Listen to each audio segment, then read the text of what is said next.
Jeremy Clarkson has called on Sir Keir Starmer and media outlets like the BBC to calm down their rhetoric, which labels current protesters as far right. In the past week, violence has erupted across Britain as police clashed with demonstrators following the horrific murders of 3 young girls in Southport in July. Hundreds have been arrested after mobs targeted mosques and hotels housing asylum seekers.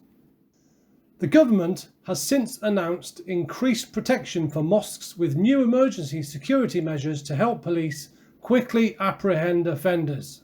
This past weekend, towns and cities including Hull, Liverpool, Stoke-on-Trent, Nottingham, Bristol, Manchester, blimey, quite a list, Blackpool and Belfast saw violence resulting in several police officers being injured, and a few police dogs if I remember rightly.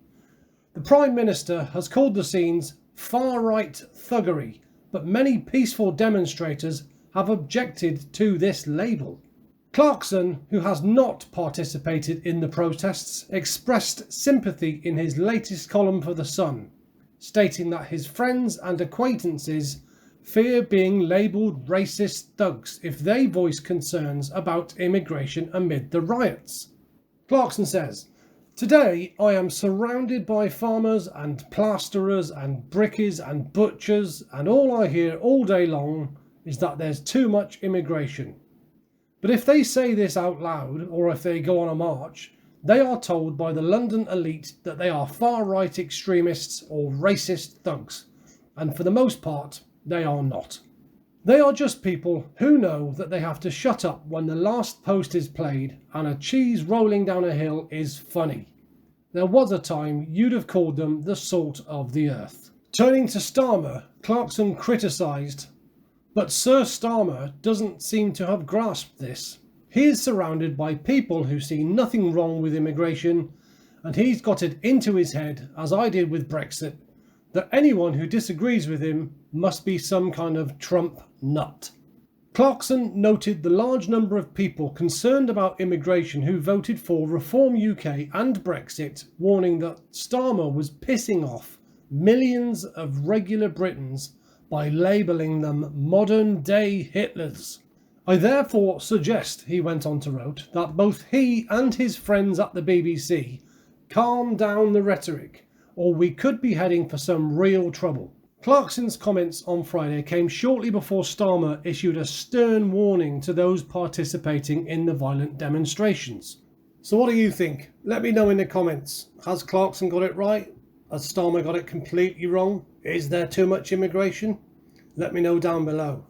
Personally, I think there is way too much immigration. The numbers are there for themselves. Do I think the answer is setting fire to police vans, clashes with the police and trying to burn down hotels? Absolutely not.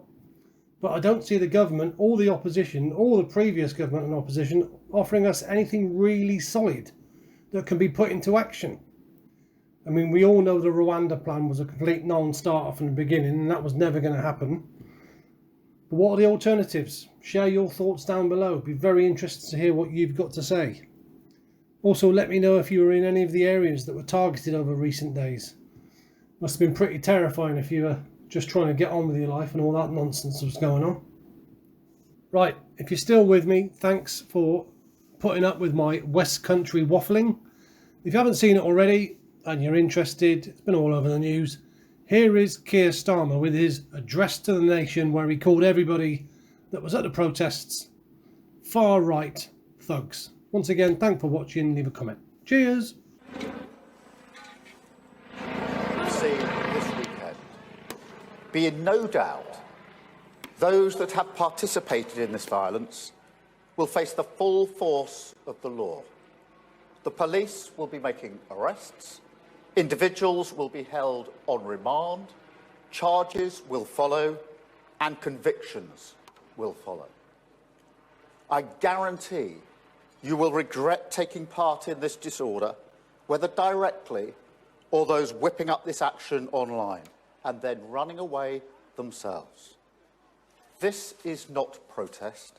It is organised, violent thuggery, and it has no place on our streets or online.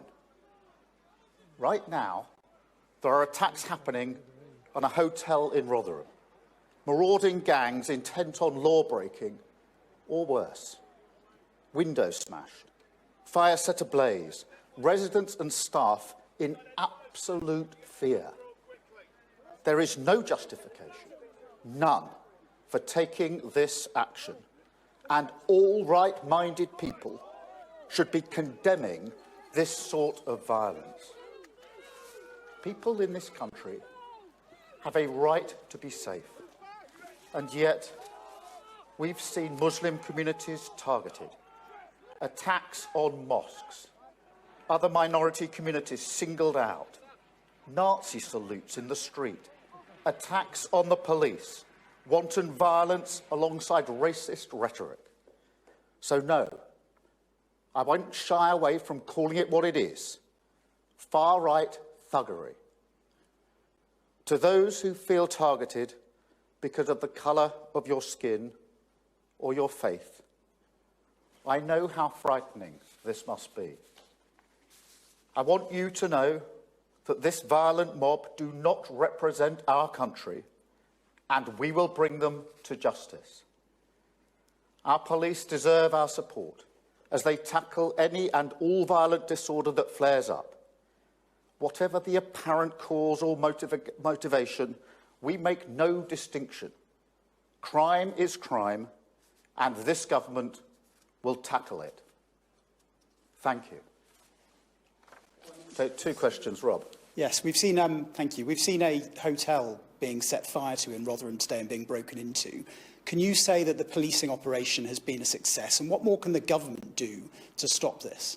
Well, as a government, we've had meetings all weekend and in the latter part of last week with law enforcement, with police, to make sure the necessary support and arrangements are in place.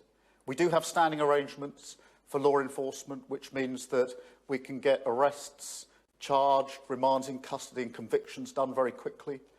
I myself was part of that in 2011 when I was Director of Public Prosecutions, and I'm determined we will do whatever it takes to bring these thugs to justice as quickly as possible. And do you believe everyone that is taking part in this disorder is part of the far right? And do any of the scenes we are seeing at the moment give you pause for thought about divisions in the country or how you approach other broader domestic policy areas? If you target people because of the colour of their skin or their faith, then that is far right, and I'm prepared to say so. But it doesn't matter what apparent motivation there is. This is violence. It is not protest. It doesn't matter what the motivation is. The motivation for the vast majority of people in this country is to see their streets safe. And that's what I'm determined that we will deliver. Prime Minister, is it possible that tougher sentences could be given out to rioters, as they were in 2011, to act as a deterrent? I think there needs to be the full force of the law. And I think it needs to be swift. What happened in 2011 was that we were able to see individuals who took part in violence, arrested, charged, remanded and convicted very swiftly. Standing arrangements are in place for that, and we will do whatever it takes to ensure that the message is absolutely clear that if you're taking part in this violence, you will regret it and you'll be brought to justice as quickly as possible. Thank you very much.